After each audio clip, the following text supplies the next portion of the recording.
and welcome back to 90s Noise. This is Ashley, born 1988. I'm April, born 1991. We are back with another episode of 90s Noise, and today we have a very special guest. He is writer, producer, creator, and published author. Some of the different things that 90s people know. Clarissa Explains It All and Bear in the Big Blue House. He also wrote a follow-up book for Clarissa called Things I Can't Explain. Things I Can't Explain. Sorry, I'm blanking this morning. It's all right. I remember. Well, I can tell you. It's easy. We've got Mitchell Kriegman here. Thank you so much for joining us this morning for us and afternoon for you. So yeah, we're really excited to have some of your time to be able to ask you some questions from the 90s and even up to today. Yeah, glad to be here. Thank you for inviting me and for the introduction. I also worked on the animation. Yes. Mm-hmm. Oh, yeah. If you wouldn't mind just telling us a little bit about kind of what led you to pursue the path that you did in the entertainment industry. Yeah, well, the way it worked, first of all, my goal in life was just to write and make things up and do stuff. There wasn't ever any, I guess there was never any question. That's the only thing I thought I could do and wanted to do and would do. So, eventually I made my way to New York and became a video artist, actually, which is, people still do it. They were short little videos that nowadays would be on YouTube. And I did really weird performances. I did something called An Evening of Stories and Tricks You Won't See Anywhere that was totally in the dark. And you never saw what I did, but that was the idea. And I did other performance and video. And eventually I got noticed by Saturday Night Live and a guy named Michael O'Donoghue, who put me in a kind of cult video. It was supposed to be a show that was going to replace Saturday Night Live at one point called Mr. Mike's Mondo Video, but it was considered too outrageous at the time. So I had a bunch of pieces in that. And so then I was faced with kind of trying to make a living because I had gotten grants. I had done little things here and there. I had done odd jobs and stuff to get by. And in New York, where I was living, there were two businesses, so to speak, that I could go into. There was the kids business, which was Nickelodeon was just starting. Sesame Street had been going on for a while. And then there was, well, there's actually three businesses. There was Saturday Night Live and there was Broadway. And a lot of people actually went through all of those businesses. My stuff was always, my adult work was very childlike, very kind of Andy Kaufman. I had a character named Marshall Klugman, who was me. And I had done this stuff that was, kind of outrageous, but it was also all very childlike. And then my kid stuff was very adult-like. So it was just really a toss-up which one was going to work best. I think of, it's sort of like you have a key and you don't know which door it's going to open. So I was willing to go through either door. But I do think that the kid door, both doors had their pluses and minuses, but the kid door actually at the time was way more sophisticated than the adult door, because the adult door was Saturday Night Live and a bunch of, I don't know, I didn't have a high opinion of the kind of comedy that was being done besides people like Andy Kaufman and stuff and O'Donoghue. And the kid stuff was an open field. I mean, it was just a wide open area, like it's never was before, except for maybe in the 50s when people were doing weird little local TV shows. This is too long an answer, but I'll finish it in a second here. Okay. So the kids area was like, talking to the camera was something you could do. In adult TV, they wouldn't let you do something. It was too weird. And, and something, you look at something like Ren and Stimpy versus Saturday Night Live, which one is more outrageous and sophisticated? It's Ren and Stimpy, So I ended up more and more working in kids, and that's where my success was anyway. So those were the choice was made for me to some degree. And I've always done other adult stuff and kids stuff, and I'm always doing a mixture in novels, and I'm writing a musical right now. And so I just want to do things that I can see get done that people can respond to, you know. Absolutely. That's amazing. Like I love hearing that. And it's you've been a big part of our childhood for sure. Oh, thank you. What you have created and Let's say a good part of your childhood. an amazing part. Exactly. Like I would love coming home and rushing to the TV to watch like Clarissa or Bear was one that was while it was being shown more while I was at school. So when I was sick and Right. everything, I would be able to watch it and I enjoyed it. Even Okay. being a little older, it still was Yeah. enjoyable. Well, they were all, like I say, they were, my kid stuff was had a lot of adult in it. And that's what Yeah. I think made it really good, honestly. That was the best part about it, I think. Yeah. Yeah. With Clarissa Explains All, obviously, like we said, it's been a huge part of our lives growing up. So where the idea behind it start and what was the process like from that first idea to the first episode being made? Well, that's interesting. Let me just sort of give it a thought for a second, because basically it happened pretty quickly in a way. I had a deal. This is the showbiz side of it. Nickelodeon had never done a sitcom before when my deal started. And I had a deal with a writer who was more senior than me, who I was really following along with him. And it was to do a sitcom for Nickelodeon. They didn't really know me that well. And then he bailed. He like went to Hollywood. And which I had no desire to do. So I kind of inherited the deal without any idea, because our idea together was so dumb. It was kind of like Parent Trap in outer space. It was just one of those horrible, dumb ideas that Nick used to do at that time. So when I inherited the deal, I just sort of took it very seriously because it was an opportunity. Now, I had never written a sitcom. I didn't even really know how, and I didn't know what a sitcom. I didn't like sitcoms. They were really boring to me because nothing ever happened in sitcoms. You know, it was the same 5 people and they had the same problems and they had the same arguments. It was a lot like living with my parents. I didn't want to do that. So I started studying it in a way. I was able to connect with Jerry Laybourne, who's the woman that, you know, she didn't really know me before my deal. And I got her to give me, and she was extremely generous to give me all the research about Nickelodeon and like who's watching and all that kind of stuff. And my idea was originally, and this is sort of how I work. I work a lot of times, not from a specific, but from a big kind of mission. And then I figure out how to best do it. And then I assume that by the time I do it, it's going to be meaningful to me and other people. And hopefully it works out. And it has usually. So I first thought, well, who's the audience? Can I do a show that the audience identifies with? You know, kind of like trying to do Seinfeld, you know, based on what the audience that's going to watch it is, right? And so that means I don't have to be the audience. Obviously I am in some way, but I'm not, right? So, and I knew that Nickelodeon just didn't have any people there at that time. It was game shows. There were no characters. There was no personality there, you know? And what I saw, you know, is that especially with Nickelodeon's mission of being kid first, kid power, you know, getting kids, the way I saw it is that it was about giving kids something authentic to kids, as opposed to here's this toy you should play with, you know, or here's a show that we adults want you to watch. I sort of took what would a kid want to watch, what would be totally for a kid, and what would be, even though kids can't do everything, they can do a bunch of stuff. Why can't I give them something that is authentically everything they can do, as opposed to a limited adult show for kids, you know what I mean? Or something like that. So it's a very different orientation. It still is a different orientation, by the way. Most people don't operate this way, right? Because it was really from inside a kid. And I guess I'm sure under hypnosis, I would go back to 8. I mean, I think I'm an 8-year-old at heart. Maybe I get up to 12 or 13, but my brain is really pretty much stifled 8 to 12, I think is where I am. So I always say, what would my 8-year-old self do? How would he feel about this? So I'm going to give you another long answer. I'm sorry. You can interrupt me, by the way, anytime you want.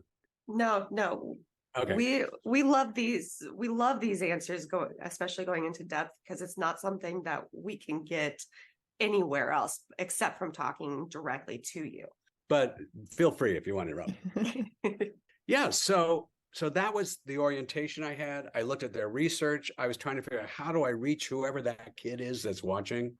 And then the next decision I made, and this had a plus and minus to it, was to make it a girl. And first of all, the reason why I didn't do a boy is because I don't think they would have let me do a boy the way I wanted to do a boy. And I think they still would not let me do a boy. I've tried many, many times to do a boy as sophisticated and cool as Clarissa.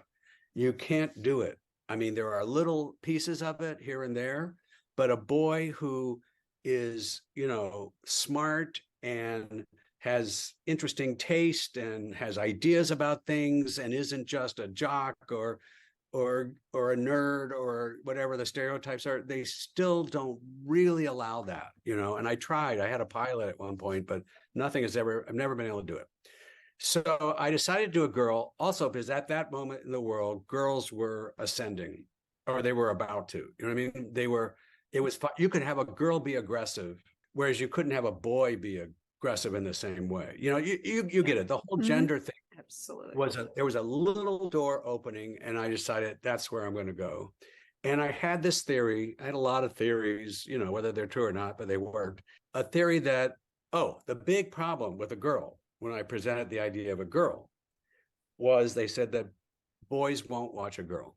And by the way, now when I present a boy, they say girls won't watch a boy. I'm telling you, it is such a blindness, and it's so dumb, and it makes no sense. And they think they're so smart, and they're not. So the big problem was girls won't watch a boy, because at that time they never had a girl. They thought boys will feel icky watching a girl. It won't happen. It won't work. And I set out to totally nail that idea like a stake in the ground. And I did that. First of all, my theory was that there's no time in your life where you're more willing to identify with the other sex than when you're like 8 to 12. You know what I mean? A girl can be just as tough, or a boy can be just as tough, or they can all be, it's not a bit, they're kids. Kid first is the idea. And so I decided I just had to make sure. My theory was, if I didn't piss off the boys or do something that was too girly, then the boys would say, oh, hi, there's that girl. She's cool. I'll talk to her. I'll watch her. So a good example of this, if you remember the opening of the original Clarissa, it had these jump shots of her in a costume and a monster. Yes. And bouncing the basketball. Well, she couldn't bounce. She bounced the basketball like a girl, and not like a girl that played basketball, right? And so I knew if I showed her going on when she was bouncing, that would be it, because that's what it was going to take, right? And so I jump cut it so that, she looked like she knew what she was doing, right? The other thing is I didn't do anything that was overtly girly in the sense that it wasn't putting on makeup. It wasn't, I think now you can do it. And boys would also still watch it. But at that point, the dichotomy, I like to say it was a G.I. Joe Barbie world, Mm-hmm. It was. Yeah, it was you were in one or the other, right? Yeah. So for all those things, that's where I was headed. And then finally, it was like, who is this girl? And I knew some cool girls, I knew cool girls in high school. A lot of times they were kind of considered loose girls because they were cool and more open, but I didn't have to go that part of it. You know what I mean? And then my wife, at the time, worked at 17 magazine. Okay. And it was actually not that hard for me to research it, because there was a Sassy magazine came out, and it wasn't internet, but it was magazines. You could just buy 10 magazines and you could learn pretty much most current stuff, And the girl emerged from people that were cool, that worked with my ex-wife at the time in fashion. And then I had this other idea of that she would wear whatever she felt like wearing, and that it wouldn't be coordinated and all that kind of stuff. And then eventually there was a one of the most wonderful people I worked with was this Lisa Lederer, was the costume designer for Clarissa. And she took that whole idea and made it her own and made it amazing. And Lisa was kind of the muse of the show as well. She really knew how to, she caught that kind of girl I was trying to do in the clothing. And if I talked to her, and she was somewhat famous at the time because she had a nose ring, which nobody had. Nickelodeon was freaked out that he hired a woman with a nose ring to work on the show. And, but she was just 100%, brilliant. And and then I just went about putting the pieces together for this girl. And I guess the final thing is really the idea. And I was influenced by something that Craig Bartlett did. I think Craig did it. He did something called Penny, and it was a stop motion sort of tabletop claymation animation where this girl just went yammering. She was just yammering. And I don't know, I went to this and I did this and blah, blah, blah, blah, blah. It was this little animation. It lasted 30 seconds. I thought, wow, that's kind of cool. She's yammering, directly to us. And there was also, I guess, Harriet the Spy was kind of a cool girl for 2 seconds, back then. And there were some older examples, people like Diane Keaton. There were some other, in the adult world that I was adapting. So bottom line is I decided she had to talk to us. And I had worked, this is so long, but I'm telling you, I'm almost done. Before that, I had worked at something called the Comedy Channel, which was before, is it called the Comedy Network? No, it's called the Comedy, what's it called now? Comedy Central. Comedy Central. Yeah, it was called the Comedy Channel then. And I had produced a whole bunch of shows. I produced 2 shows there. One was with Rachel Sweet, who ended up writing the song for Clarissa, na, na, na, na, na. Yeah. And in her show, she was this smart, tough little girl. And we came up with the idea of doing lots of lists and charts and stuff. So I took that whole idea. And then I did another show called Higgins, Boys and Gruber. And the guys in that went on to be the head of Saturday Night Live and be on TV and all these things. And we had done this crazy show where we jump cut little segments and weird things would happen between segments. So the story wasn't like a regular classic sitcom story. It was like things happened, like you'd cut back and there was somebody tied up trying to get out, or somebody had just some disaster had happened. So things really happened and they were funny. And they also talked to camera. Both these 2 people shows, they talked to camera because they were the host, right? It was natural for them to talk to the camera. They weren't what up until then was called breaking the fourth wall, right? Like we're not breaking the fourth wall talking to each other, right? We're just talking to each other, right? So that became, this is probably the answer to every question that you're going to ask all in one answer. Anyway, that became talking to camera, because it was like being the host of your life and talking to camera. I'm going to stop because otherwise I'll keep going in some little aspect or another. But yeah, so that's where it all came from. And then Melissa, made it her own too. So that's why it worked, in my opinion. So once the show kind of got going, how much creative input did you have moving forward throughout the series? I was the only creative input. I know. And it's funny you asked that question because these days, everybody's so screwed. And everybody loses control of everything they do. I was famously in control to the point where they hated me. And by they, I mean, they didn't really hate me, but I was the author of my show. I mean, I controlled every aspect. I wasn't the only one doing everything. I mean, like I say, Lisa, designed the clothes, and there were people giving me input all over the place. Melissa being somebody too. And I had writers and everything, but I wrote a Bible that was kind of famous at the time for the show that had the way they talked. I envisioned the whole thing. It was like my video art in a lot of ways. I just, it was like me creating another kind of idea that way, like an artist. So yeah, I in fact, I'll give you an example because I wanted to push the envelope, and many times it was more than the network.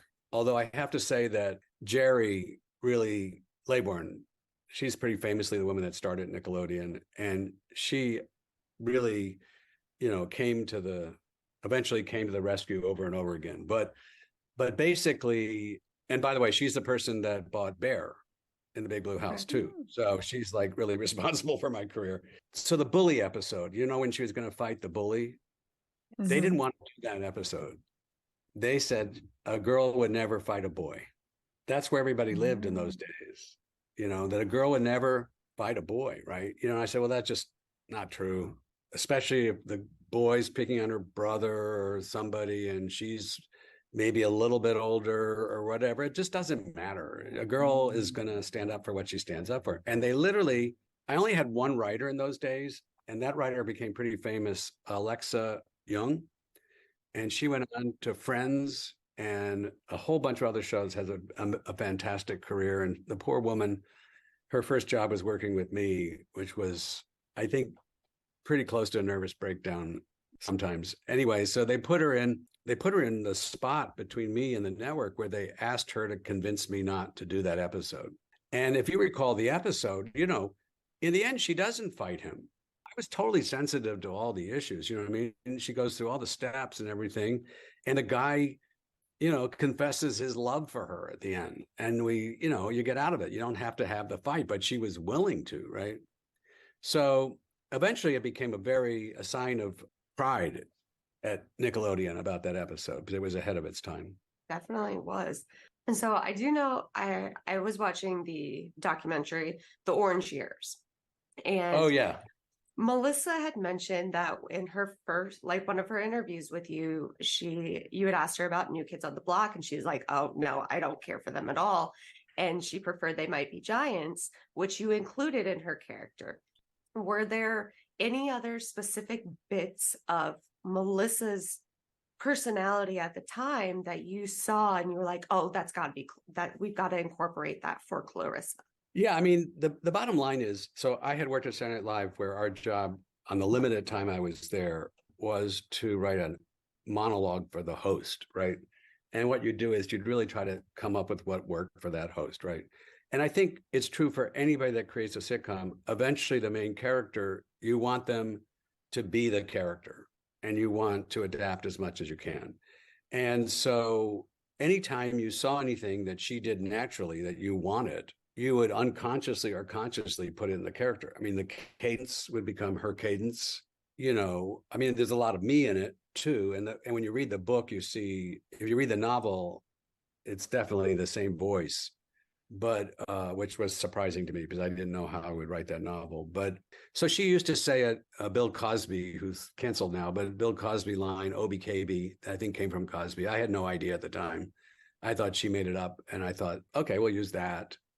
And, whenever she expressed an interest or an idea or even an aversion to something.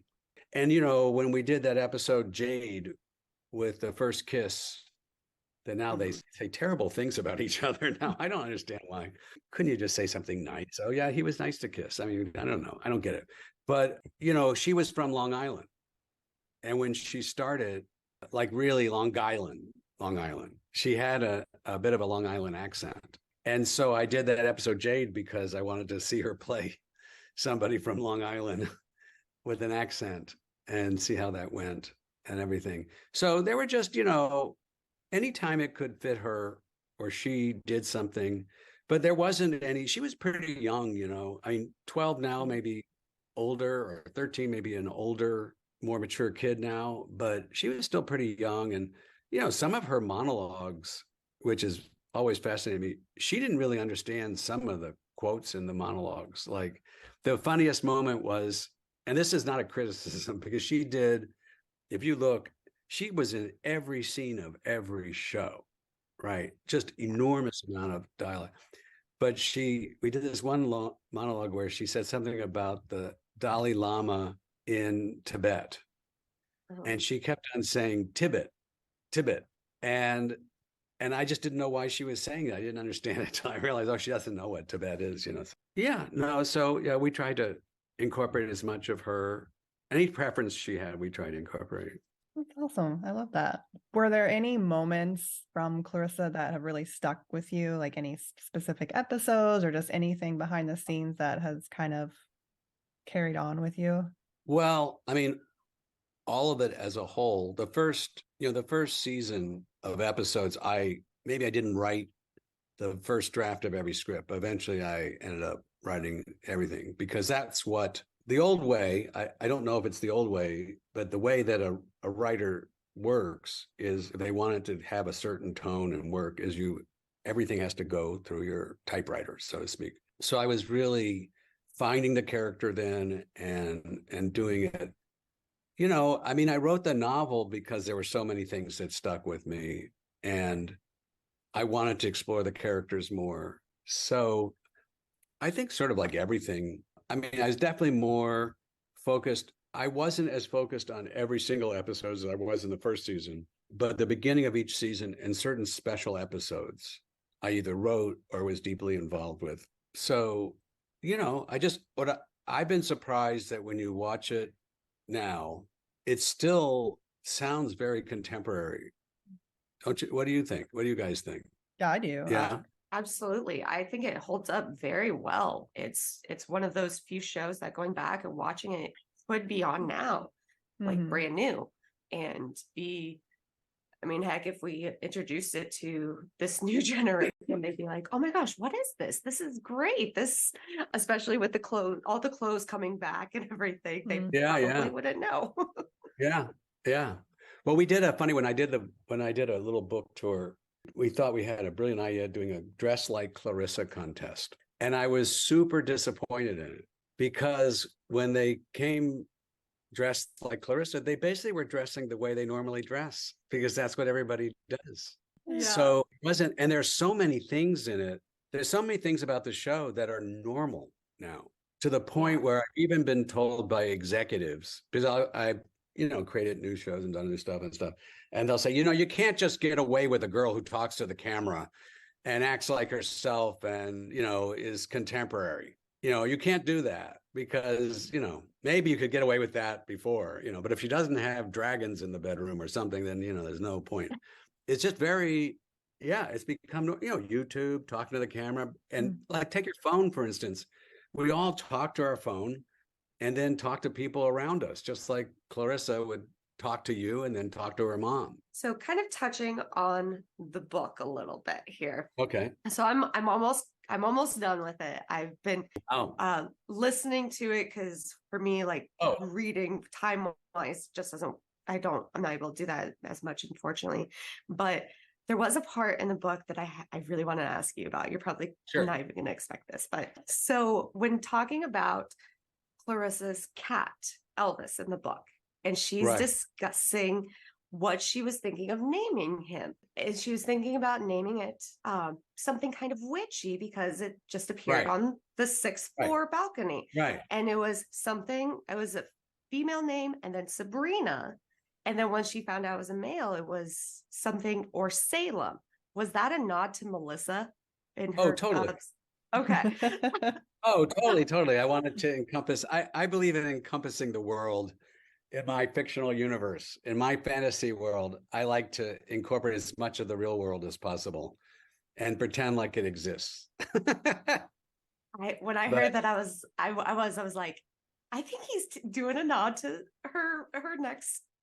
Well, I did so many things in that book. My 2 novels, I did one called Being Audrey Hepburn, which has this huge, I call it an archaeology of Audrey Hepburn in it, of like incredible information about her. Some of the characters say lines that Audrey Hepburn said, and I may be full of, my own kind of crazy world stuff, but I don't think people realize how dense it is in terms of the things that I'm putting into it. And Clarissa, I believe you want that in a book. And for me, I want to know that if I keep digging and digging in the book, I'll find something more. But because the prose is I'm a very commercial kind of easy, snappy writer. Sometimes people don't think it's as serious as it is, but I take it very seriously. And the Clarissa novel just has a ton of stuff. And I went through trying to answer every question ever asked about Clarissa and making a play on it or adding more information to it or doing something or having fun with it. So yeah, I totally, it's just like I said before about Melissa adding to the character. Anything that's in the world of it, I want to add, you know. I love that knot. I really did. No, that's good. I appreciate that. How is the process different when you're writing for a show versus going into writing a novel? Like, what is that like? It's extraordinarily different. It's really, and I wasn't good at it, especially in the beginning. I just felt like I could eventually get it. First of all, the simplest answer to that is really when you're doing a movie, it's a journey of visuals. When you're doing a sitcom, it's really a journey of dialogue. And when you're doing a novel, it's a journey of words. So, you know, movies really move by the image. Sitcoms are really about the dialogue between the characters. But then in a book, you don't have the images really, and you have some dialogue. So it's a journey of words. So adapting to being able to evoke and describe stuff was very difficult. And eventually I got the hang of it and I loved it. And people say the novels are cinematic, and I'm writing an adaptation of the Audrey book now for film. Oh, So, wow. yeah, I have a new idea. Can I try my idea on you? Yeah, Sure, go for it. absolutely. You probably don't know the Audrey novel. And by the way, you know who's narrating, who's the voice on the Things I Can't Explain audiobook? Not by name, but she sounds a lot like Melissa. I know it's not Melissa, but she does sound a lot like her. It's her sister. Wow. Yeah, it's her sister. That's cool. Yeah, I requested her. That explains it. Because I told Ashley, I was even sounds like Melissa. And I just, when that beginning part, when it says read by, I sometimes tune out, honestly. Yeah, of course. Yeah. So anyway, I have this idea. So so if you haven't read the Audrey book, I can give you a quick synopsis. Is that okay? Mhm. Absolutely. So it's called Being Audrey Hepburn. It's about a girl about 19 who lives in Jersey and has a really terrible, kind of crummy life at home and is going nowhere, doesn't want to go to college, just graduated high school. And through a friend of hers who works at the Met. Oh, and she gets through her life by watching Audrey Hepburn movies. So she's a like stalker level Audrey Hepburn kind of fanatic. Anyway, so through the circumstances of the opening of the book, she gets to try on the dress from Breakfast at Tiffany's. Oh. And it fits perfectly. And the zipper goes up and it's perfect. And then she starts talking like Audrey because she's watched every Audrey movie. And her friend from Jersey who works at the Met starts doing up her hair. And soon enough, she's like kind of like Audrey, right? Mm-hmm. And then her boss shows up and they try to take the dress off and it's stuck. The zipper's stuck. And it's a very form-fitting dress. And so her friend shoves her out into the gala of the Met, you know, these gala shows where every rich kid is there and every star and, you know, the crazy Met Gala. So, and then she passes as somebody, even though she's just a kid from Jersey, as somebody like, they don't know it's Audrey's dress because nobody knows Audrey's dress. And I mean, anymore. And so anyway, that's the story. And then she gets into intrigue and she kind of trades her identity and she becomes who she is by pretending to be somebody else. That's the idea. And I had originally wanted to do a movie for Melissa based on the same idea, but it never came to fruition. It never happened. So my new idea, well, it's the same idea, but I want to do it like a French film. I kind of want to do it like a Godard or Truffaut film and make it really feel like that kind of quality of romance and interest. So we'll see what happens, but that's the idea I had today. We'll see I have a new idea every couple of days, so till it's done. So I've gotten completely off track. So then with the writing for shows, do you have a very specific episode that is like your all-time top favorite? In Clarissa. Yes. Oh yeah, definitely. I think I have like 3 favorites. I think No TV holds up perfectly. It's even though people don't watch TV anymore, it's just the most dead on kind of episode. It has the best fantasies, and I think she's great in it. Everybody's great. They seem the most natural in it. But I also like Cool Dad a lot, where the dad, tries to be cool. I like all those moments. And then there's one more. Let's see, what is the other one? There's a third one that I love a lot. But anyway, those are two really great ones that I love. Do you have any more questions, April, about Clarissa, or do we want to move on? Okay, I do think we've touched on the majority of my Clarissa questions. Please forgive me. I might have like a wrap up Clarissa question. Oh, wait. Oh, I don't think it's going through, but the Clarissa reboot that was supposed to happen, do you have any details about why it's not happening, or kind of where that idea of it being in a reboot, where that came from? Allow me to try to have a very mysterious answer. Basically, it's true and untrue. And it's true that there was several. I've written several and I loved them, and those aren't happening. But it's not true that it's not happening. Okay. So that's about as far as I can go. That it's still, and I actually have a lot of confidence in a positive outcome. So there. Awesome. We'll be watching for that. Okay. I mean, it was a really other earlier versions that didn't happen. I'll just say there were some really great stuff in those, and I think they would have been great too, but they didn't happen. And it is true to some degree that a lot of it's about how the world's changed with streamers and executives, and who's there and who's not there, and what's going on. But I think in the end it's going to be really good. So there you go. You heard it here first. Yes. All right. So we're going to kind of transition into some of your other work that Cool. we've grown up with.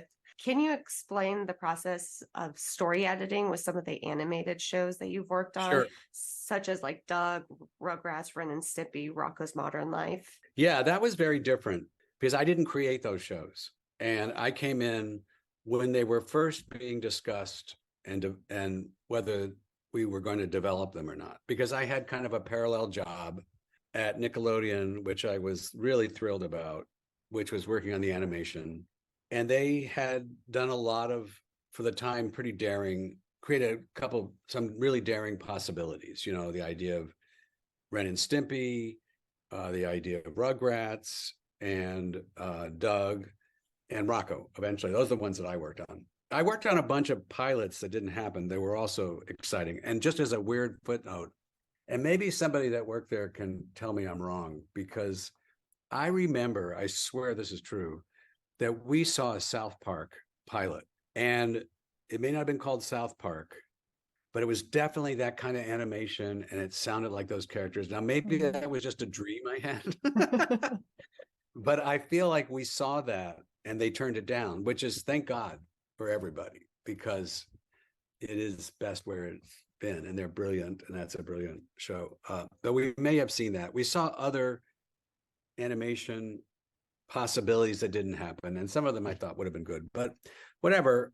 So from the very beginning, I came in and was working with the executives to, give my input about it. And I had worked at Sesame a little bit because I wrote the movie and Elmo and Grouchland. And so I had a good idea about this kind of writing that I thought they really needed at Nickelodeon, which is back to that adult, like kid stuff, kid with an adult level. They call it at Sesame Street dual premise writing.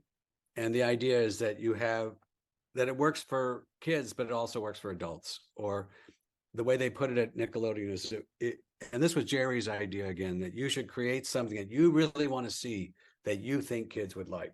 So that naturally meant that you as an adult would like it as much as the kids in a way, right? Which meant there was going to have another edge to it. So the process was just giving my input in the beginning and suggesting and seeing storylines. And in the case of Ren and Stimpy, it was that he had like 16 or 20 characters. And there were some, I had a little more experience in not a lot more, but a little more experience than a lot of people there. So I knew you could only have 3 to 5 characters, and I knew some ways that need to be structured. I knew how to churn out scripts. I knew, how to go from outline to these other things. I wasn't an animator. So sometimes my input was met with a lot of resistance, mainly, a couple of places. One is John Crispolucci, who's a bit, different, to say the least. Although I think he's a genius. Unfortunately, his behavior is a little bit out there, but he wanted to get rid of writers from animation. And that it actually makes a lot of sense, because animation wasn't done by writers in Bugs Bunny's time. You know what I mean? In early animation, they were artists that did storyboards of scenes that happened, and it was all visual. And the humor came from the visual. And I had written some of these like kind of not such great animation series. And the one I worked on wasn't bad, but I think it was called Alf Tales. But they were like very written. Writers wrote them. There were no artists involved. And it was wrong. And he was right. Chris Felucci was right. It needed to get back to the artists. So he was very resistant to stuff. But I was just trying to do things like create a structure for the series, so that we could do short films. And it was very hard for him to deliver, and he couldn't deliver full episodes. And look, he would also deliver like a storyboard this thick, which needs to be about this big, and it had a lot of pretty weird stuff in it in those days that were not appropriate, at all by any stretch. So I was a little bit of the person that had to be the bearer of bad news and try to do that. And he really hated me for it. And then, with Rugrats, they were a very sophisticated team. They knew a lot. And my big thing was that they sometimes veered off into being too adult, more like Simpsons. And they kind of hated me for that too. But, I did my job. And Doug was, also great. Jim Jenkins, I actually come from the same hometown as Jim Jenkins, so I could recognize some of the stuff he did. And I was just trying to always keep Doug having a little bit more of an edge. And but sometimes it just felt a little too much like Peanuts, to me. But it was all his. They all created it. It wasn't created by me. And then I also got stuck in between Nickelodeon and these creative teams, where I kind of got played a little bit as the bad guy, which I guess I didn't know enough to get out of. But I eventually had a heart-to-heart with everybody to tell them that I'm sorry if I came across as too tough, because there's been podcasts on Rugrats especially where they really didn't like me very much. But I did my job, and I liked him, and I learned things from it. I'll say this, because I've said this many times actually in other ways, that there was a scene in Rugrats where it was the point of view from inside the mouth of Phil and Lil, like as if the camera were inside their mouth as they were talking to everybody. And it was a really wacky shot. Mm-hmm. I was too much the writer. And I said, oh, there's no point of view from inside their mouth. You can't do that. No, you shouldn't do that, right? And they did it anyway, thank God. And it was really cool. It was super cool. I didn't realize you could do that. And I actually did a little kind of tribute to it in Bear at one point, where I had a shot in, I think it's a toothbrushing song, where it's from inside the mouth, as it's your teeth, a giant mouth with the toothbrush. And so I learned a lot too. And, I did my best. I wasn't, I'll just say this about me as a person. I didn't have the smoothest manner in those days. I was doing Clarissa, and I was doing all the animation, and I was newly married and had a couple kids, and I was really just barreling through sometimes. And so I think I, wasn't as graceful as I'd like to be. What was your favorite cartoon that you worked on, though, out of those 4? Do you have a favorite, if I can ask? Well, definitely Ren and Stimpy is jaw-dropping, and it reset the clock on animation. It was just so, I like all of them in one way or another. I like that Rugrats was point of view. It was kind of the ultimate point of view idea. And that's what I always felt there was an extravagance in animation, it needs to have a kind of extravagant visual component, and I've gone on to do other development in animation, and I've been working on something that was supposed to happen before the pandemic, didn't happen, may not happen, that had a really great, that was as great to me as working on Ren and Stimpy, where it just did things I never expected. So that's my favorite thing, and there's no doubt Ren and Stimpy historically really changed animation. I thought the cure for John would be if he directed live action, because I think if you just like Tim Burton, if you translate John Kricfalusi's vision into live action, it might have been mind-blowing, That would have been cool to see. Yeah, I would have loved that. That would have been awesome to see. With animation, can you tell us a little bit about the shadowmation that you created and how that kind of came to fruition and usage in some of those shows that you worked on?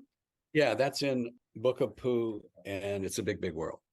So there's this thing that nobody probably knows or remembers called Topo Gigio. Have you ever heard of Topo Gigio? No one has ever heard of it. It sounds familiar. It was before your time. It still exists. It was an Italian puppet that used to be on a variety show, the Ed Sullivan Show. And this puppet would come out like in a little stage that was all black.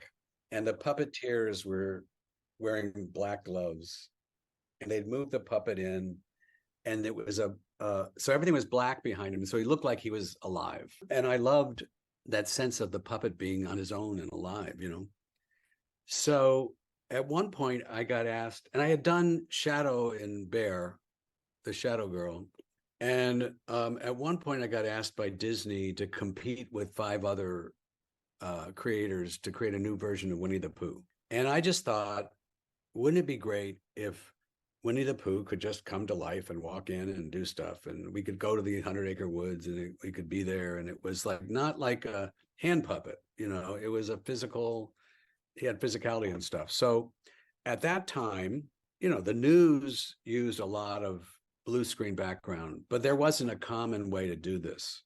So I ended up developing basically virtual sets, which are more attuned to video games. Video games take place in virtual sets. And basically we used a video game engine, and we learned we could animate in the engine. It's all the things Unreal 5 does, unbelievable versions of this stuff. And in fact, now a lot of the principles of what I did are in, have you ever heard of the volume? So in TV right now, there's the show Mandalorian, right? Mm-hmm. The Mandalorian. So we did, I could send you and you could use it if you want, like behind the scenes of what we did. We created a whole blue screen world, but then we used the camera in real time and married it all together. So you could see the puppet and see the environment all in real time, and we could output it as if you were living in a fictitious, imaginary world, And it was using a video game engine, and we realized we could animate within it. And there were a lot of things we could do. And so the puppets were this 300-year-old form of puppetry called Bunraku, which you see in Lion King and now Life of Pi on Broadway. They're doing Bunraku. And in theater, you can see the people, and it's not a big deal because your imagination totally goes with the puppet. But in TV, if you saw the people, you wouldn't be able to stop looking at the people. So we put everybody in blue, and we created this blue world that then we completely married to this animated world that we created. So in Pooh, it's the 100-acre woods. And in Big, Big World, it's this jungle world that we created. And then we discovered tons of ways we could animate within that. And I did this amazing demo for a feature film that never got made called Sizzling Kung Fu Mice. That was one of my favorite things I ever did. And where these 3 mice, it's these 3 mice that live in a Chinese restaurant, and they have a Kung Fu master, and they fight with chopsticks, and they hurl after dinner mints at each other. Oh my gosh, I would have watched that. Yeah, totally you watched would that. have. I would have. I can totally send you a link to look at all this stuff. Oh, And Oh. and you could even post it. It'd be fine with me if it works for you guys. And we did it. It was for Sony. and I wrote a whole screenplay, and we did this demo to prove that it would work. And it was done in 2005, but it looks like it was done in CGI yesterday. I mean, it's beautiful. And so that whole technique between the three places, those three shows became, I call it soft reality now, or shadowmation. Now you don't need to do it the way I was doing it. Now you can do like The Mandalorian with this big volume. Like, we're talking about a new version of a show where I'm always interested in new techniques and ways you can make things come to life. The reason why I'm interested in new techniques is because you want to be, if you're searching on Netflix or on the web or on TV, whatever it is, you go click, click, click, click, and you go, oh, wow, what's that? You know what I mean? It looks different. And so that's always been my goal, is to create a different look. Very interesting. Yeah, we would love to see that. That would be amazing. I'll send you links to everything. You can, Oh, if you want to post it, just let me know. We'll figure it out. Awesome. absolutely. Yeah, that would be wonderful. Like I said, like Ashley was pointing out, I'm a big like kung fu martial arts person. Oh, really? I grew up with two older brothers, and so I kind of was more on the boy side of things, like watching and everything. But both of my brothers did enjoy Clarissa. Like, they're how I got started with Clarissa. And so anything that has anything to do with like any martial arts, kung fu, I'm always like, oh, let me check those out. So, well, in the beginning, more boys watched Clarissa than girls. Oh, wow. And it was 50-50 pretty quick. Yeah. And then what's fun about kung fu, especially with these puppets, is that we use different frame rates for the fights, and there's all this stuff. But so I'd love to see what you guys think about it. I'll send you a link or something. Absolutely. Yes. So I do want to ask, because Clarissa was such a big Nickelodeon show, and you worked on a lot of Nickelodeon of the cartoon and stuff, and then going into Bear in the Big Blue House, which was a Disney show. How does that work? Because I know Disney and Nickelodeon are always like butting heads. So how did that become to be there at Disney? Well, when you say they were butting heads, that was a long time ago. They kind of now are homogenized, I think. But in the beginning, and again, I want to mention Jerry Laybourne, because this woman was really responsible, for a lot of opportunities, obviously for me and other people. But she was the vision of Nickelodeon as being on the side of the kid and being in the kid corner and not selling to kids and not, telling them and not being above them. And so she kind of defined Nickelodeon as the anti-Disney in the beginning, which is a brilliant move. You can always actually do really well by finding that thing in the market you want to work against. So like, if you look at Saturday Night Live, Lorne Michaels famously called the performers the not for ready primetime players. And he called them that because he wanted to draw a distinction between them and prime time, because prime time is going to be boring, Mary Tyler Moore, the same thing. And Saturday Night Live was going to be edgy and different, right? So it was an anti-idea. So for a long time, Nickelodeon did really well as the anti-Disney. And I think Nickelodeon did less well when they started emulating Disney. And part of that was also because a lot of the people from Nickelodeon went to Disney, because Jerry went from Nickelodeon to Disney, and a bunch of the programming people went from Nickelodeon to Disney. And I was supposed to be the head of TV animation at Disney for 2 seconds, and I negotiated a deal to do that. But fortunately, I blew that because it would have been a nightmare for me. And there was this moment, I'll just tell you this sort of inside stuff, which is that I had a contract all negotiated. We were looking for places. We lived on the East Coast. We were going to move to the West Coast. And I had a big meeting where they were smoking cigars, and I don't smoke cigars. And at the Team Disney meeting, and it was, the head of this and the head of that, big guys, Mike Ovitz, the famous agent. And it was kind of the man-to-man meeting about what we were going to do, and I don't really like that very much. And he said, Ovitz said, so why do you think you can run TV animation at Disney? And I actually never wanted to run anything like that because I always thought, I don't want to work for the devil, but if I could be the devil, that might be okay. Maybe I'd have fun, you know? So I said to him, listen, it's not, the question isn't, why do I think I can do it? I said, the question is, why are you crazy enough to hire me to do it? He didn't like this. He said, well, what do you mean? You think you're too sophisticated for this? And I said, no. And it was really an honest, legitimate thing I did. And I'm really glad I did it, even though it made the deal go away. It was okay because I also knew I could probably work out something with Henson to do what ended up being Bear. So I wasn't completely foolish, but I said no, because I'll always do something different. I can do a version of, Darkwing Duck that'll be new and interesting and it'll be commercially successful, but it won't be the same thing. It won't be that, Darkwing Duck you've done, right? Just like my version of Winnie the Pooh did some different things but still true and quintessential to what it was doing, and so, but I'm always going to do something different.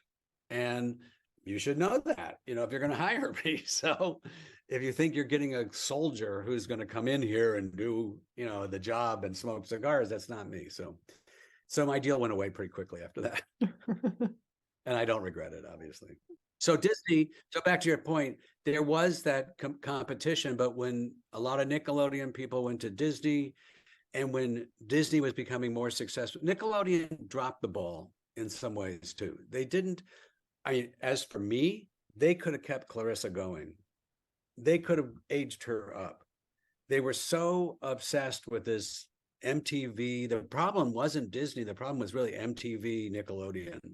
They were so afraid of crossing the line into MTV.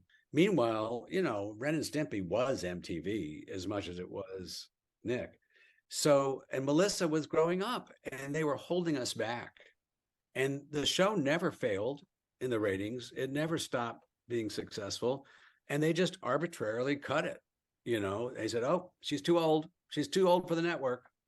And that's silly. You could have had a franchise that would have gone on forever. So now we're going to kind of transition a little bit here. Okay. Because I'm very flattered that you're doing such a thorough job on my career. I am completely flattered and happy to talk to you about these things. So thank you.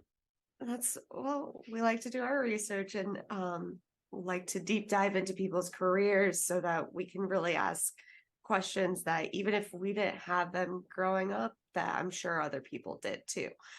Right. Now, kind of going into today and what's going on today. Kind of interested, if you don't mind asking about this, you being a writer and everything, with the current writer strike going on, would you care to share your thoughts on that and how it affects the entertainment industry and what the strikes that have occurred in like the 80s and 07, did you notice changes better for the writers after those?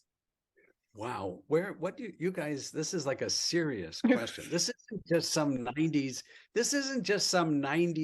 fan-based idea. What you guys, are you stealthily like doing larger topics or something? Because I'm more than happy to answer, and I'm not at all disturbed by it, but I'm impressed that you have a background about this stuff.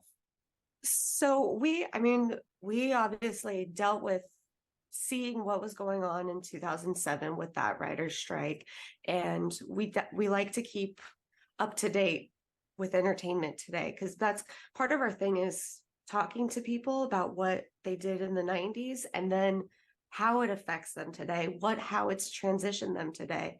And with this writer's strike just being so forefront and then being able to talk to you, we're like, we've got a writer, we want to get an insight directly from somebody who this is truly affecting. We'd like to hear your insight on it. You may have to buckle your seatbelt. Okay. I'm ready. We're ready. Okay, and really, I don't want to go on too long because obviously this is front of mind and it's very important. And I'm not nobody is the same in the Writers Guild, but I'm a bit more outside than 99% of them, mainly because my career has always been about creating shows. Like, I never worked for anybody. I never worked for another writer and then moved up the ladder and became a writer that created his own show. I only created my own thing.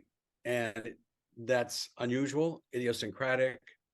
It means that I'm more focused on the ability to create a new show than I am on getting work. Although I'll tell you, I never get hired by anybody.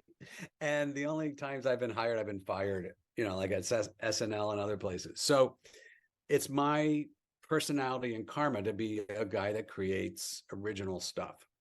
And that is very much, there's an aspect to this strike that's very much at play with that. But I would say that most of the strike is about, or should be about, the average writer, whatever that average is, but somebody who gets a job and keeps working and has a chance to get a pension and to get health insurance, all of which I've been very fortunate to get in the Writers Guild, and which, seems like almost vanishing on the American landscape.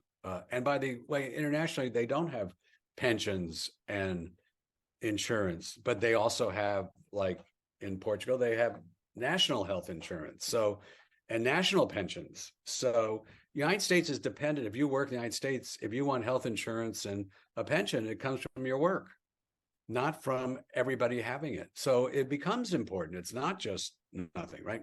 So I think most writers in the Writers Guild, the strike is about them being able to get a job, have a chance to move up, not be made to write things over and over again that they don't need to, and opportunities and things like that. We know there's a bunch of people at the very top who grew up in the system, and they're invested in, the larger picture about showrunners and how they, so that's the landscape anyway to me, right?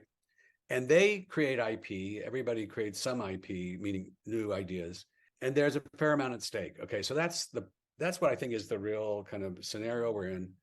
But I think that we're on the verge of a creative apocalypse, I have to say, because I think the pressures are extremely dangerous right now. And I think the Guild has to do what it's doing, but I'm not sure it's going to be able to change the dynamics of what's really going on. Okay, so if you'll forgive me, I'm going to go a little deeper. Okay, to me, the reason why I say it's a creative apocalypse, it's really about, can we create new ideas? Can we do new shows? Because from a viewer's perspective, I mean, aside from everybody being able to make a living that they should do, right? You know what I'm saying? But from a viewer's perspective, and even from an artist creative perspective, where are new shows going to come from? Where are new ideas going to come from? Are they going to be, is it possible to do that? Is it possible to see it made? Possible to make a living and create more jobs from those new things, right? And I think that is what's at stake here. And it's at stake both from the streaming side of how they've structured streaming, and it gets a little technical, so forgive me and don't hesitate. I'll explain if I can. And not everybody, I don't even know who agrees with me or something. This is just my take on the situation. And like I say, it's a little more outside. So being a creative person is under attack from the streaming corporate world and AI, okay? And AI is a bit of a mushy kind of, was it really, whatever. But AI in the hands of corporate and non-creatives is obviously concerning to creative people. Now, AI in the hands as a tool of creative people who are creating things that might be very good, right, is another tool, just like so many other tools. We're in this situation where, and this is the most succinct economic explanation of it from my perspective. It used to be that the show that you watch had value. So Bear or Clarissa or, Homeland or one of those series you've seen that only went 6 episodes and never came back, those shows in and of themselves made money. They were an economic engine. So Seinfeld was on NBC, But Seinfeld made money, and all the people who worked on it made money, right? And so you made the episode of Seinfeld. Eventually, they sold it internationally. Eventually, they syndicated it. They might have sold, towels or something from it, or records or appearances. And there was a money generated thing from that. And all the people who worked on it got to participate in that. And actors got residuals, and some got royalty and things like that. Now, the show itself, they've taken all of the money profitability out of the show. The shows, once they're on, they go internationally everywhere. They don't necessarily need, more episodes. They don't sell things from them. Nothing else. There's no profit center. The show is like an advertisement for a streamer. A show is like Lost Leader. It's like, oh, we spent all that money, $10 million on an episode of Shrinking. And it's outrageous the amount of money they're spending. And they're spending it because, just like commercials, little commercials, 30-second commercials can cost a fortune, right? Well, they're spending all that money because nobody's going to make any money afterwards. And they're getting maybe a higher salary, but they're going to lose any chance for future income from it, right? And the show basically is an advertisement for the streamer. And so now they can say, well, there's no money in the show. When somebody says, well, we should get better salaries, or we should have a participation. What are you going to participate in? Because we're not going to give you a piece of the network of the streamer. You see what I'm saying? It's like if you did a Rice Krispies ad on NBC. Should you get a piece of NBC because you did a Rice Krispies ad that went, on and over and over again? So they can honestly say there's no money in the show. They can honestly say it's a streamer. And then you have an even bigger problem, which is the streamer is not a proven business. I mean, this is on the border of insanity, that a business, nobody has proven that streamers are profitable. I know Warner Brothers just posted, like, for HBO, a tiny profit, okay? But it's not clear because they're always expanding and they're always adding more. And where it really creates value is for the executive class and the stock, right? That's where so let's just say there's profit. That profit, though, has shifted out of the shows, away from the creative community and the creative people, into these other forms that are unreachable and unaccountable. Do you get this scenario? Mhm. I'm just Yeah. That could go to another situation. So that's, I think, where we're dealing with now. Can the strike do anything about that? I don't know. I mean, I don't see how they can not strike. I mean, I think they have to, and it's like it's reflected in every labor movement across the world right now. I mean, every labor class is going, wait a second. The weapon of the spreadsheet has made all of us a service industry. That's part of what's going on, is it's taken creating a show into just being a service industry, as opposed to, making something new that you share in the value of. And it has a bad effect for audiences because there'll be less new stuff. Obviously, it has a terrible effect for creative people. And then the incoming AI issue is pretty big and subtle and hard to distinguish. And I'm not going to try to explain it all, but I'll give you an example. I saw a poster here in Portugal for, it looks like Jedi babies. It's some show on Disney. Yeah, that I saw that. You could have predicted. If you were George Lucas, I'm sure you would have not been happy. And it would have been a comedy routine I would have written at Saturday Night Live. Oh, we're going to do Jedi babies now. You know what I mean? Yeah. It's like Stranger Things babies. It's like, go do the most hackneyed thing you can do, that has nothing to do with the original franchise. And there you'll see, in the poster forward, a purple and a black and a green kid. And it's this sort of, and I could tell you, having written for so many things, that there are maybe 20 storylines they can do for a show for little kids like that, because it was done for Pound Babies. It was done for, whatever Beanie Babies or whatever other Muppet Babies. I mean, there's Yeah. only so many, and these are young writers coming in to work on this, and they're going to be, led by the network to do the standard kind of stuff. You don't think AI can write those episodes? Of course it can. It could, because basically AI is just a regurgitation of everything that's been done, and it puts it in all the forms that we know. And that's what a young writer is learning to do and doing and gets a job and paid for. And is it going to be that much different than what a writer versus AI is going to do? I'm telling you, it's questionable because there's only so many episodes you can do within the parameters of that form. But we're not getting anything original. We're not getting, and I've been at Disney when in some of these working of the business where they go, no, we're only going to do our IP. We're only going to do what we already have, meaning Star Wars babies. We're not going to do that original show that might be great for kids. That's groundbreaking. We're not going to do it because we're in the business of the corporate good, right? And, the reason why Clarissa and Bear and shows like I did, and I even had a career, was a long, long, long time ago in the 90s. There was a woman named Peggy Charon. And Peggy Charon was this woman who went to Congress to demand educational programming, and that Saturday morning cartoons couldn't just sell toys. You weren't even allowed to do a show that sold a toy for a while. And it forced everybody to do something original and new. I wouldn't have had a career if that hadn't happened. Well, now we're right back to where we're selling the same old thing again.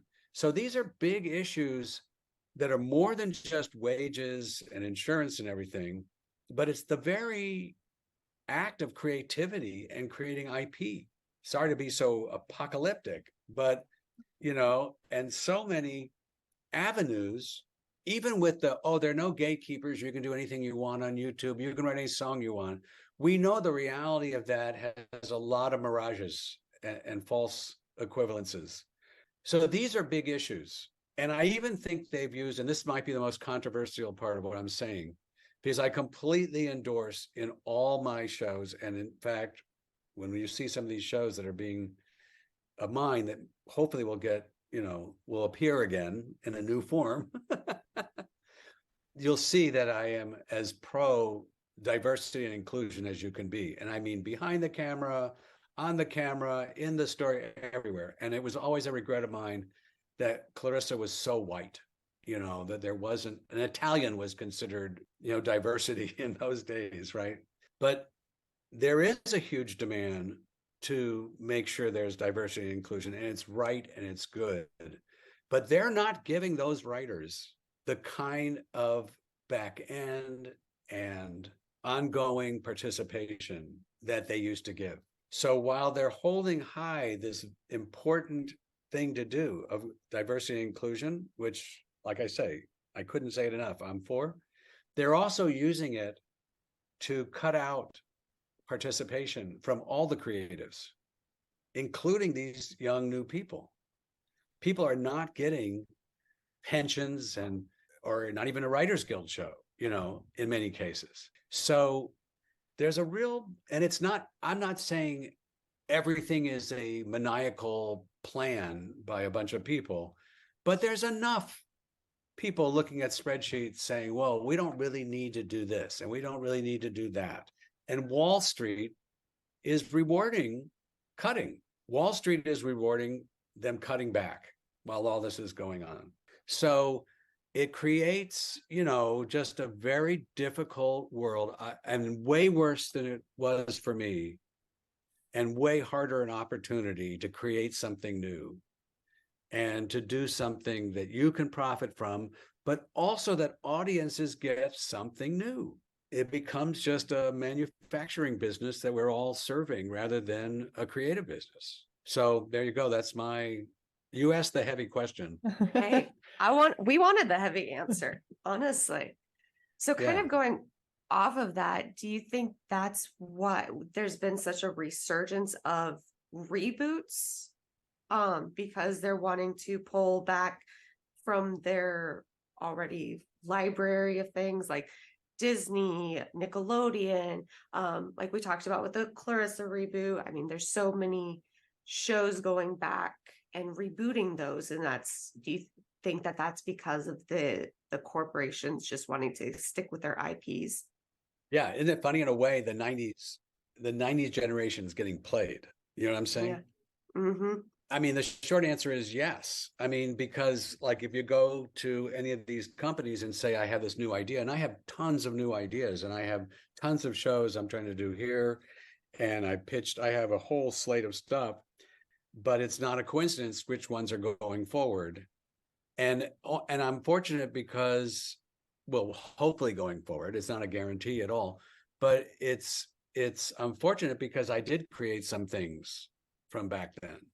Now, there's always been some of these dynamics. It's not a clean, like I say, a diabolical plot that's done this, that, and the other thing, but there are elements of intent. And yes, you're more likely to reboot in many cases, and they're not hugely successful. I mean, let's be honest about that. I mean, I think my ideas for redoing shows are really good, and I think they'll work. But in many cases, they're not regenerative. They're not reimagining. They're kind of formula. I mean, I look to something like, actually sounds funny, but the Spider-Man animation movie, Spider-Verse movie, as the first thing that I saw that was rebooted with real heart and imagination that surprised me, and took me someplace new. So it's possible to do those things, but it's not always fun. It's not that creative sometimes, even for someone like me. I mean, and I'm all for legacy. I don't even think legacy is so great. I think people ought to move on. But yes, I mean, it's like these companies own IP. They own it. And as time goes on, fewer and fewer people participate in that IP. And as these things change, they own it entirely. So when they produce it from a business perspective, they're getting much more out of it than anybody else. But it's reached a level that is going to, I mean, I'm not predicting anything bad will happen to them, because probably, they're very well defended, but it's going to mean that people aren't going to get new things. That's why I say it creates a creative apocalypse for the creator and writer and the people who work in these businesses, and for the audience. I think they are entirely linked. I don't think it's just the writers are complaining they're not getting enough money, and all those kind of comparisons to how much a writer gets versus a plumber or whatever, and people, trying to defend themselves. All those, I don't think those are the issues. I think the issues are there's much more at stake. And I mean, I'm not saying those aren't important issues. I'm saying people ought to get away. There ought to be a way to write. My son, will he be able to make money, and will he be able to get a pension and do these things? It's just not fair. So anyway, but I think it's also for the audience. It's a question. Well, I think to wrap up with one final question, so we don't keep you too much longer. The room is closed. Okay, let's go home now. Can you just tell us a little bit about Bear in the Big Blue House and where that idea came from, and kind of that whole thing? Sure. It's a little bit like Clarissa in the sense, I mean, I do have creative ideas, but I do start with how can I identify with the audience? How can I find that thing that the audience is going to feel like is signature, is me? And at the time, there was Barney. Famously, it's very successful, and there were some nice things about Barney, but a lot of people felt it was kind of infantilized. And I had made my deal with Henson. When I didn't do that animation thing, I ended up making a deal with Henson, and there are a lot of wonderful people there. And I said, you need your own Barney. Henson should have done the Barney everyone thought it was a little bit crazy. And I wanted to do a walk around, because remember, Barney was not very expressive, still isn't. It was, like I say, my joke about Bear is that if you were in a fight, would you want Big Bird, Barney, Elmo, or Bear on your side? And you want Bear. Bear's a protector of children. Yeah. Barney's other guys are infantilized characters. You know what I mean? They're little characters, and that's what they felt they needed to do, right? Bear's a protector of little kids, and he's going to be there for you. He still is good for you and all this stuff, like Mr. Rogers, in that way as well. So I looked at the scenario, what was there, and I was determined to figure out how to make a puppet that was expressive but still could walk around. And a genius designer, Paul Andraco, who used to be at Henson, designed it. And he figured out how to do it using some technology that had been done on Big Bird and other things, but really had figured it out to the point where it was a funny thing about Bear is that if you see him from the side, he's kind of got a little head on a big body, because the way it works is it's this big body with a hand in the head, and that hand is, sniffing you, right? Sniff, sniff, sniff, sniff, sniff, sniff. So when you see this big hand, this head on the body, it's foreshortened. So it looks like it's normal size. He doesn't look like just a hand up there.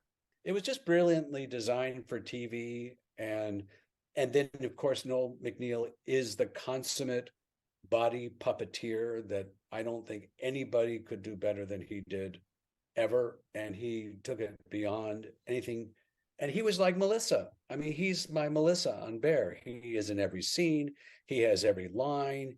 He dances without being able to see where he is sometimes. I mean, it's extraordinary, right? So the next part of the idea, the creative side of it, was that I was fascinated when I did Clarissa that we practically built a house inside a studio. And I had this thought, well, God, wouldn't it be great to do a show that was in a house where kids could be in this house and explore house, which is a very Nickelodeon idea at the time. And my original idea was called just the big house, which sounded like a prison. So I dropped that idea. But anyway, so one is I wanted the house. I wanted to be able to explore a house and have characters in a house. And the second big idea was that little kids see adults. I had 3 kids by that time. I did have 3 kids. And I always thought little kids see adults as these big lumbering bears, right? And so from the point of view of a little kid, we're these big things. And there's almost like a civil rights idea I had about being a little thing and being protected by a big thing. So that's Tutter and Bear, right? Like the first episode was water, that Tutter wanted water. And in a house, there's no way to get water if you're really little, unless the big guys help you get the water. And it's like, your right is to get water. So why? So to see it that way and to see the whole idea of the show that way. And so that's where it was inspired from, both the house, and the house is like, when you think about a house, and there's a lot of very intellectual books about this, it's the complete collection of Western and Eastern civilization of our knowledge about how we live. So there's a fireplace. What is that? The history of the fireplace, the history of how water gets into the house. So there's just this education everywhere in a house, and growing up, and it goes on and on and on. Obviously I go on, but that's where all of it came from, was wanting to do a more sophisticated walk around character that could be really more, could reach you. And I have to say, I put all of myself in Bear. I mean, every kind of thing, better than I am. I think I did better than I am in Bear. Bear's a better man than I am. And so I was able to put my, the most I could do into that show. And I just cherish that show. I love to hear that. I do Yeah, too. it was a great show. Yeah. Absolutely. I did, like I said earlier, I did really enjoy that show, and just it made you feel good inside watching it. Yeah. It was, even being a little on the older side and everything, I didn't care that it was geared towards a younger crowd. I enjoyed it. I really truly did. That's one of what I think a hallmark of a great show is, when it really touches you and makes you feel good. Yeah. Bear is really one of the things I was trying to do, even though it's for little kids. It really is, Muppet show. You can call it Muppets, but it really is a show for adults and kids. And, sometimes it balances one way or the other. And it could be, I do feel like that group of characters has such resonance beyond preschool, that they're a family. They just have a lot of ability to do comedy, just flat out funny. Yeah. There's nobody better than Tutter. I mean, Tutter is as funny as it gets, Yes. So yeah, I think it was always designed in my mind for being another set of characters for Henson and Disney to develop, to do more. Now, do you think there's ever a chance of a reboot of Bear? Well, it's on Disney Plus now. Mm-hmm. Yeah. Which it wasn't anywhere for 10 years or more. It was just not understandable why. And then miracles do happen. And suddenly it's only been about 6 or 8 months. It's been on Disney Plus and doing really well. And people are seeing it. I wish they would organize it slightly differently by theme and not by episode number. Because the episode numbers don't mean anything. It's not like episodes of Succession or something like that. So I think there's a lot that can be done with it. And I think obviously with the strike, any project that has writers in it right now isn't going to go anywhere right away. But there's definitely, I think there's support at Henson. I think there's support at Disney. There were so many wonderful people that worked on that show that all would love to start again. And we, of course, probably that special needs kids are deeply attached to Bear. Also to my show, Big, Big World, but deeply, deeply attached to Bear. And I have so many friends that are autistic or have cerebral palsy or whatever, who are really, I'm involved with because of their love of that show. So I think there's a real reason to do it again. I think it still resonates, and hopefully we'll bring more to it than just a rehash. We'll do something really new and extraordinary with it. Just kind of touching on that real quick, how does it make you feel like when they would do all of the Disney tours and Bear was one of the main things that they were pushing, like everybody was wanting to see Bear? How did that make you feel? Oh, it was just exquisite. There was a point where we did, FAO Schwartz used to have that big store in New York of toys, and we opened up that store with Bear and my kids in the carriage doing a carriage around Central Park and then coming into that store, and at the Disney MGM, he increased the attendance in the park, and people remember that opening. The stage show so fondly, and all of his appearances on TV. Noel, he didn't do everything down in the park, but he did the stuff on TV, and he obviously had a lot to do with inventing the way they talk to each other and stuff like that. And so, for me, Bear and Clarissa are like, when I meet people and they go, "Oh my God, you made my childhood," or they say, "Oh, that meant so much to me." And I'm here in Portugal, and you'd be shocked how often it happens almost equally here as it did over there. And it even happens with the younger people who couldn't have been watching it, at the time. So it's a real lift. It's a real gift, to have done things that do that. It's just incredible. Well, that's extraordinary. And I loved hearing about all of this and you coming on and talking to us about all of this. So thank you so much. Oh, thank you. And thank you for being you're like the heaviest lifters in this category I've ever talked to. And in terms of, I'm sure you have even more questions and thoughts about everything. But yeah, no, really perceptive. I hope I was able to answer the guild thing appropriately. But thank you for all those great questions. I loved them. Well, thank you so much, Mitchell, for joining us, and especially time difference and everything, working with us to get set up. You've broadened my personal experience and made it even more encumbersome and humble, and I love it. And now I have a need to even rewatch all of these and do that. And we definitely are going to keep up with what you've got going on. We're excited for all of that, and definitely going to be watching for that Audrey Hepburn one to make waves. And thank you so much again, Mitchell, for coming and joining us. It has been a blessing. Oh, thank you so much.